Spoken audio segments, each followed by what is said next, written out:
হ্যাঁ, কথা বলবে উনি এখন কেন? এটা তো আমি আসার আগে না, কথা 1 ঘন্টা বললো, I don't have any objection, but that has a limited time. স্যারকে আমি রেসপেক্ট না ঠিক বলে আপনি স্যারকে ডিসরেসপেক্ট করলে কিন্তু আমি মানতে পারবো না। স্যার আমাদের আগামীর নেতা, স্যার কথা বলবে এটা আমরা চাই, বাট কথা বলার টাইমটা হচ্ছে প্রধান আলোচক শুরু করার আগে কথা বলতে হয়, এটাই নিয়ম, এটাই সিস্টেম। মাঝে কথা বললে কি হয়, স্যার কথা বলবেন, জনগণ বিরক্ত বোধ করবেন, আমি কি কথা ভুল বললাম না ঠিক বললাম। এখন এটা আপনাদের সিদ্ধান্ত, কমিটি আপনারা যা চান আমরা করতে রাজি আছি, আপনারা বলেন যেটা বলবেন সেটা করব। ঠিক আছে, ঠিক আছে, as you want, I don't have any objection, we are the guest of this program, we are forced to do it, আমাদের করতে হবে, বাকি আপনারা ফয়সালা করবেন। স্যার প্লিজ, আপনাদেরই ক্ষতি হবে, মাহফিলের ক্ষতি হবে, আমার কিছু হবে হয়ে গেছে, সব হয়ে গেছে। আচ্ছা ঠিক আছে, সমস্যা নাই। মানুষ যারা এখানে সম্মানিত মানুষ বসে আছেন, আমি সুলাপাড়া উপজেলা বিএনপির ক্যান্ডারি একজন, আগে কথা বলতে আমার বাবা ছিলেন সুলাপাড়া প্রতিষ্ঠাতা বিএনপির সভাপতি, আমি তার সন্তান। আমি আপনাদের ধৈর্যচ্যুতি ঘটাবো না, কারণ ইতিমধ্যেই আপনারা ধৈর্যচ্যুতি ঘটে গেছে, আমি জানি, আমি লাইভ দেখেছি। সেই জন্য আমি বলতে চাই, আমি আপনাদের দোয়া নিতে এসেছি, আমি আপনাদের প্রধান বক্তা, উনি ওনার বক্তব্য রাখবেন, সেটা আমলে নেবেন, শুধু শুনবেন না, এটা আমলে নেবেন। আমরা একটি বাংলাদেশে একটি সমৃদ্ধ বাংলাদেশ গড়ার জন্য আমার নেতা, বাংলাদেশের অবিসংগঠিত নেতা, 18 কোটি মানুষের নয়নের মণি জনাব তারেক রহমানের পক্ষ থেকে আপনাদের শুভেচ্ছা জানাচ্ছি, ধন্যবাদ জানাচ্ছি।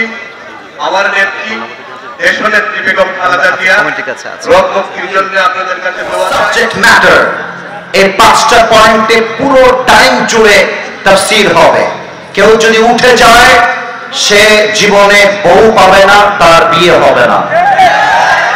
আর কেউ যদি উঠে যায় আমাকে জাস্ট একটা ডাক দিবা, আসিফ হুজুর উঠে গেল, তারপর ওকে আমি দেখে নিব। কেউ যেন দোয়ার আগে এই মাঠ ছাড়তে না পারে, এটা সিরাজগঞ্জের মাটি, দোয়া না করে বাসায় কেউ যেতে পারবে না, ঠিক কিনা বলে? আমরা কেন আল্লাহর বান্দা, একদম ক্লিয়ার কাট কথা, সোজা ভাষায় বলছি। আপনারা গাজীপুরের নাম শুনছেন না সবাই?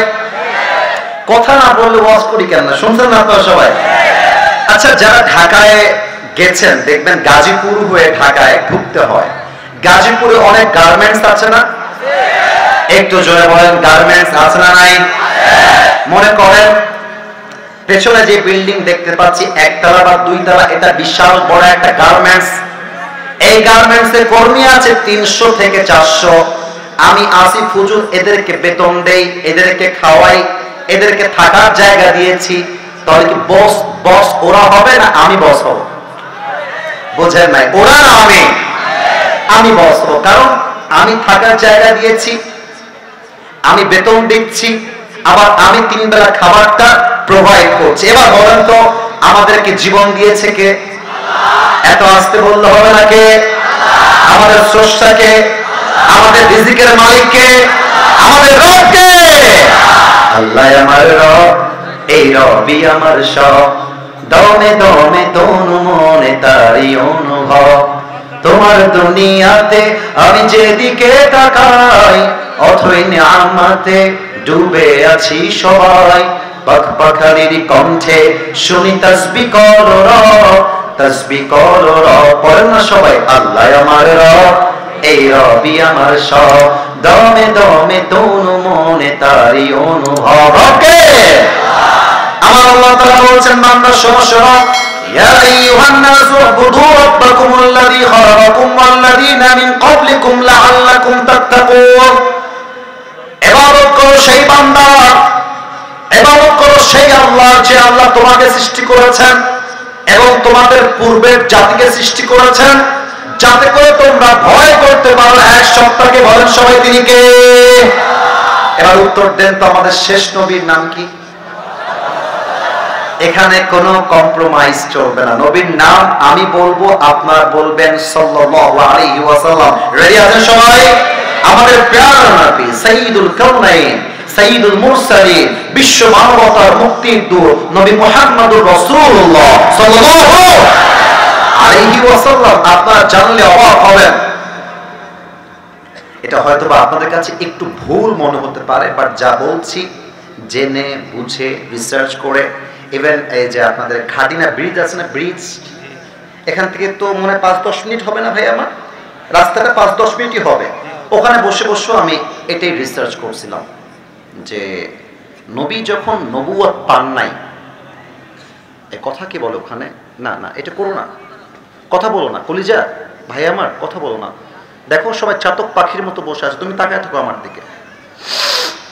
নবী যখন ওহী এখনো পান নাই, ওহী নাজিল হয় নাই, নবীজি ভাবছেন যে আমি কে, কি আমার পরিচয়, আমি কেন দুনিয়ায় আসলাম, কি আমার পারপাস, কি আমার উদ্দেশ্য, এই চিন্তায় তিনি মগ্ন থাকতেন। লম্বা সময় তিনি ধ্যানে মগ্ন থাকতেন।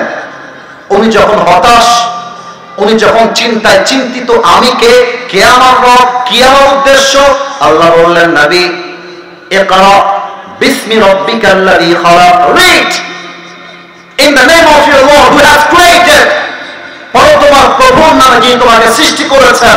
নবী বুঝতে পারলেন আমি কোন উদ্দেশ্যহীন বান্দা নই, আমার উদ্দেশ্য ইসলাম, আর আমাকে সৃষ্টি করেছে একজন, তিনি কে? তাহলে বুঝে গেল এক কথায়, বাংলা কথা, সারাংশ কথা, আল্লাহ খাওয়ায়, আল্লাহ পড়ায়, আল্লাহ মারে, আল্লাহ বাঁচায়।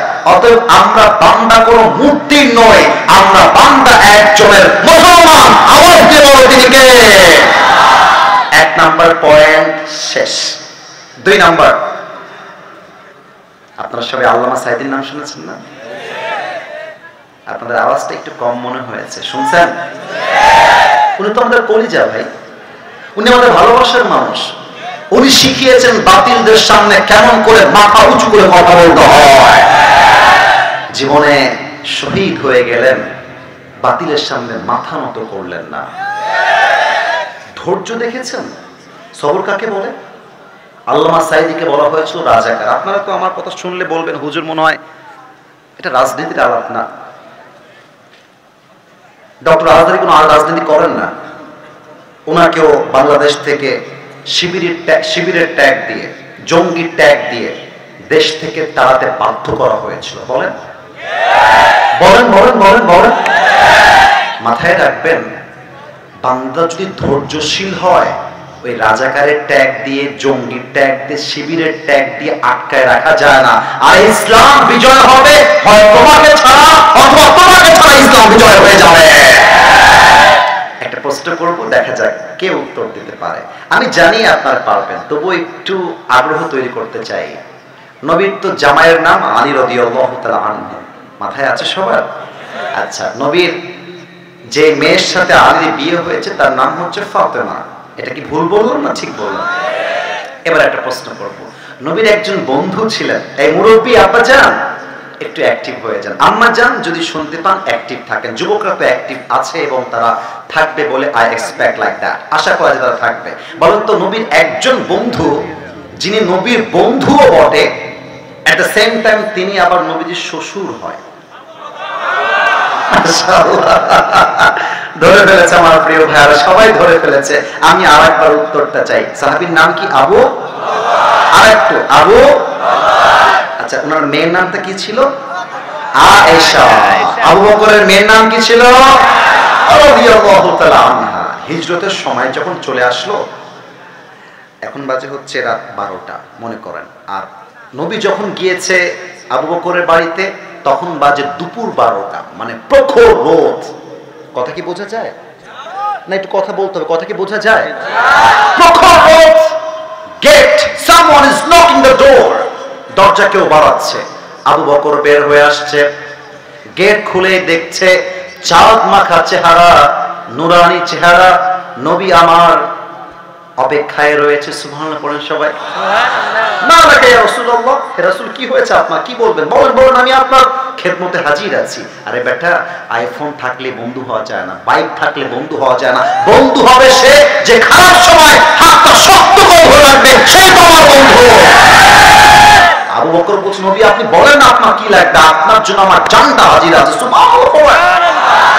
বলছে আবু বকর জান দেওয়া লাগবে না, একটা সংবাদ নিয়ে আসছি। কি সংবাদ? বলছে আজ হয়তোবা আমাদেরকে মক্কা ছাড়তে হতে পারে, আমার হিজরতের সাথী হবে আমার একমাত্র বন্ধু আবু বকর রাদিয়াল্লাহু তাআলা আনহু। সুবহানাল্লাহ বলবেন আপনারা? আবু বকর ডাক দিয়ে বলছে, ইয়া রাসূলুল্লাহ, ইয়া হাবিবাল্লাহ, বান্দা আপকি খিদমত মে হাজির হ্যায়, আমি রাজি। আপনি জাস্ট একটা ডাক দিবেন, আপনার জন্য বুকের তাজা রক্ত নিয়ে শহীদ হওয়ার জন্য প্রস্তুত রয়েছে। ঠিক কিনা বলেন? নবীজি বাসায় ফিরে আসছেন। কাফেররা প্ল্যান করে ফেলেছে যে নবীকে আর দেরি করা যাবে না, আজকেই হত্যা করতে হবে। তারা হত্যার প্ল্যানের জন্য, আচ্ছা এই স্টেজটা দেখা যায় না? এই যে আপনারা মাঝে মাঝে ভয় পেয়ে যান, স্টেজটা দেখা যায় না ভাই? একটু আমার look at my two hands, দুই হাত দেখেন তো। এই স্টেজটা চার কোণা এইরকম, আর সামনে এই যে চারটা বাঁশ, একটা দুইটা তিনটা চারটা, এক্সাম্পল বাঁশ তো অনেক, এক্সাম্পল দিলাম চারটা বাঁশ। তো কাফেররা, নবীর বাসা হচ্ছে এইটা, কাফেররা কয়েকজন ওই দিকে ফাঁক পেতে বসে আছে, কয়েকজন এই দিকে ফাঁক পেতে বসে আছে, কয়েকজন দূরে ফাঁক পেতে বসে আছে। নবীজি ঘর থেকে বের হয়েছেন, সূরা ইয়াসিনের প্রথম 9 আয়াত তেলাওয়াত করেছেন। এক মুষ্টি বালু নিয়ে সূরা ইয়াসিন তেলাওয়াত করে একটা বালু নিক্ষেপ করেছে। কাফেরদের চোখ এতটা অন্ধ হয়ে গিয়েছে, নবী তাদের সামনে দিয়ে বের হয়ে গেছে, কাফেররা টের পর্যন্ত পায় না। এত আস্তে না, জোরে বলেন সুবহানাল্লাহ। আর আবু বকর দাঁড়িয়ে আছে ওই ঘাটিনার ব্রিজে, অর্থাৎ কিছুটা দূরে। তো যখন আবু বকরের কাছে নবীজি আসছে, নবীজি বলছে, আবু বকর কোথায় যাবো বলো? আবু বকর ডাক দিয়ে বলছে, ইয়া রাসূলুল্লাহ, গন্তব্য দুইটা, এক হচ্ছে মদিনা আর একটা হচ্ছে গারে সওর। আমার মনে হয় আমরা আগে গারে সওরে অবস্থান নিব, গুহার মধ্যে কয়েকদিন থাকবো, সন্ধান যখন বন্ধ হয়ে যাবে, খোঁজাখোঁজ যখন বন্ধ হয়ে যাবে, তখন আমরা বের হব। ওকে, দ্য ডিল ইজ ডান, তুমি যা বলবা তাই হবে, চলো গারে সওরের দিকে। এবার আমার দিকে তাকান, আমার খতিব সাহেবকে দেখা যায়? সামনের লোকরা খুবই অ্যাক্টিভ, ডানে আপনারা বলেন না, খতিব সাহেবকে দেখা যায়? আমি হাঁটতেছি এমন করে, আমি একটু লাইভ মানে সরাসরি বোঝাতে একটু পছন্দ করি বেশি, অভিনয় করে, এক কথায় সোজা কথা শেষ, অভিনয়। সামনে দিয়ে হাঁটতেছি, আবু বকর রাদিয়াল্লাহু তাআলা আনহু নবী সামনে দিয়ে হাঁটতেছে, আবু বকর একবার সামনে যায় আর একবার পেছনে, একবার পেছনে আর একবার সামনে। নবীজি বলছেন, মা রাখা ইয়া Abu Bakr, what happened man, তুমি এরকম করছো না, একবার সামনে একবার পেছনে কেন বলো? আবু বকর বলছে, আতাযাক্কারু তালাব ফাআকুনু খালফাকা ওয়া আতাযাক্কারু রাসতা ফাআকুনু আমামাকা। হে রাসূল, আমি যখন সামনে থাকি মনে হয় পেছন থেকে আঘাত হবে, যখন পেছনে যাই তখন মনে হয় সামনে থেকে আঘাত হবে। ও নবী, আমি তো শহীদ হওয়ার জন্য প্রস্তুত রয়েছি, বাট আমি বেঁচে থাকা অবস্থায় কেউ আপনাকে একটা আঘাত করবে, আমি আবু বকর এটা বেঁচে থাকতে বরদাস্ত করতে পারবো না। সুবহানাল্লাহ। বেটা, নবীর ভালোবাসি আর সিন্নি খাইলে নবীর প্রেমিক হওয়া যায় না। নবীর প্রেমিক হতে হলে নবীর জন্য শহীদ হওয়ার মনোনয়ন রাখতে হয়, ঠিক না বলো? আচ্ছা, এটা আমার দিকে তাকান তো, এটার নাম কি? আসতে বললেন কেন? আমি তো দেখাই বলছি, এটার নাম কি? আমাকে পাম দিবেন না, আমাকে খুশি করার জন্য পাম দিতে হবে না। এই সিরাজগঞ্জের ভাইরা, আমি যে দাড়ি রেখেছি এই যুবক বয়সে, একদম মন থেকে বলবেন আমাকে দেখতে আনস্মার্ট লাগছে না স্মার্ট লাগছে? বলেন, অসুন্দর লাগছে না সুন্দর লাগছে? এখন আমি আমার নবীর ভালোবাসায় দাড়ি রাখলাম, কোন মেয়ে বললো যে আপনাকে দাড়ির জন্য পছন্দ হচ্ছে না,